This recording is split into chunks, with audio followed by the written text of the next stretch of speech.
70 के दशक में जब लोग पढ़ते थे तो कुछ लोग राजनीति में आते थे और कुछ लोग पत्रकारिता में जाते थे। और उस समय पत्रकार ये जानता था कि हमारा काम है जितने भी सत्ता में लोग बैठे हुए हैं उनकी हर गलतियों को दिखाना, ये पत्रकार समझता था। और राजनीतिज्ञ लोग सड़क पे उनके खिलाफ प्रदर्शन करते थे। अभी 1 साल पहले दिल्ली के प्रेस क्लब में इंस्टीट्यूट ऑफ मास कम्युनिकेशन के डायरेक्टर मिस्टर सुरेश नाम होगा, उन्होंने यह कहा खुलेआम कि पत्रकार का काम है सरकार की आलोचना करना नहीं है।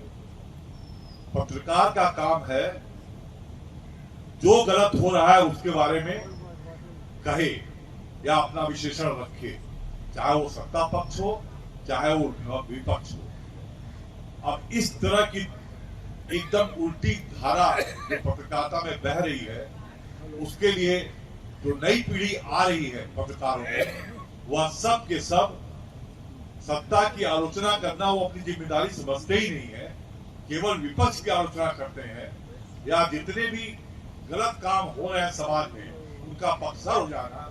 इसके लिए आप लोग क्या करेंगे जो आने वाली पीढ़ी पत्रकारों की उनके लिए?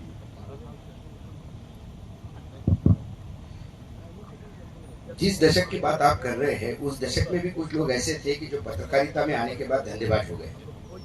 वहां पे भी एक फौज है। सवाल है कि जब हम पत्रकारिता के इंस्टीट्यूट में जाते हैं तो हर पत्रकार एक मिशन के तहत समाज में कुछ करना है करके वो जज्बा होता है उनका।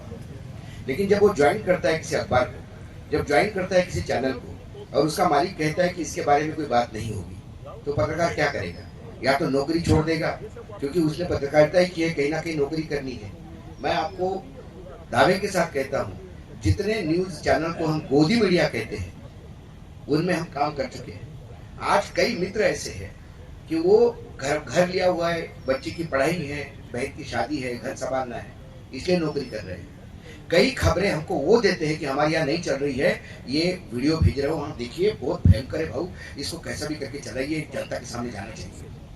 लोग करते हैं, मजबूरियां हैं।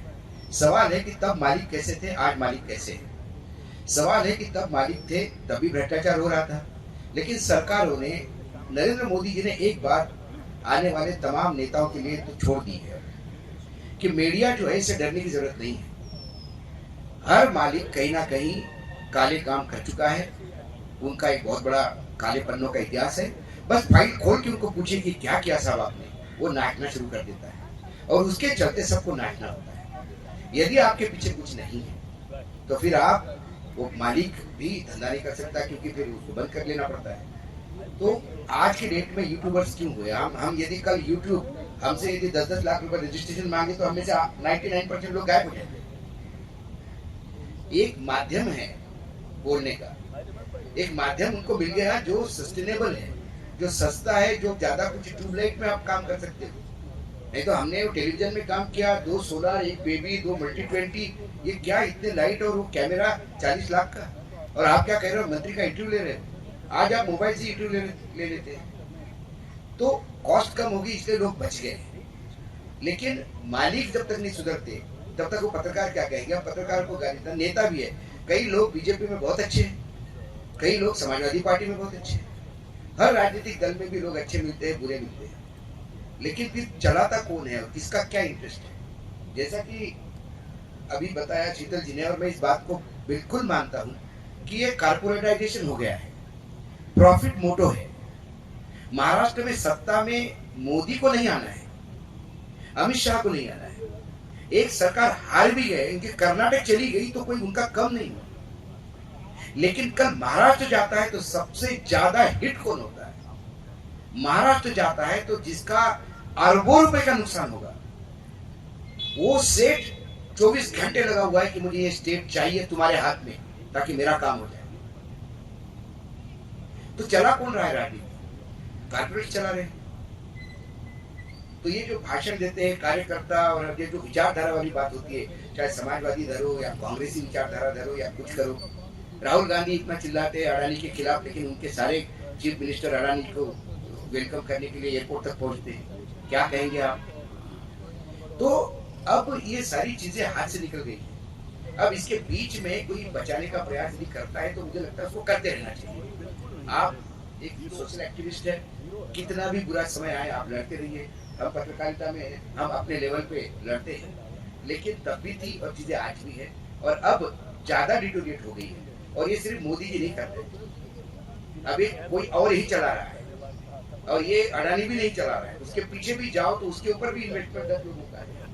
अभी इंटरनेशनल चीजें चल रही है। हम जब राहुल गांधी से हमारी मुलाकात, हम 5-10 लोग थे, तो उन्होंने कहा कि आपको लगता है कि आप यूट्यूब पे बहुत तीर मार रहे हो, आपको लगता है SMS और ये व्हाट्सएप, अरे ये कोई करने दे रहा है आपको? जिस दिन उसका मन होगा कि नहीं करना है, क्या कर लोगे? कल यूट्यूब बंद हो गया, यूट्यूब ने छोड़ना है। हमारे यहाँ जरा हम कुछ बोल देते हैं, चुनाव EVM बोलते से ही वो प्राइवेट हो जाता है, फिर उसको चुनावी मशीन बोलना पड़ता है। क्या कर लेंगे आप? कल यूट्यूब ने सब बंद कर दिया, भाई अशोक वानखेड़े का नाम ही नहीं चाहिए, तो नाम बदलना पड़ेगा। वानखेड़े आती से ब्लॉक हो जाएगा टीवी वीडियो। तो ये किसके हाथ में है? ये जो ऑपरेटिव है वो कौन है? वो बाहर बैठे हैं और उनका इंटरेस्ट बहुत बड़ा है। ट्रम्प चुनाव जीता, किसने जितवाया? अरे ट्रम्प ने खुद कहा कि भाई ये व्यक्ति नहीं होता तो मैं चुनाव नहीं जीतता।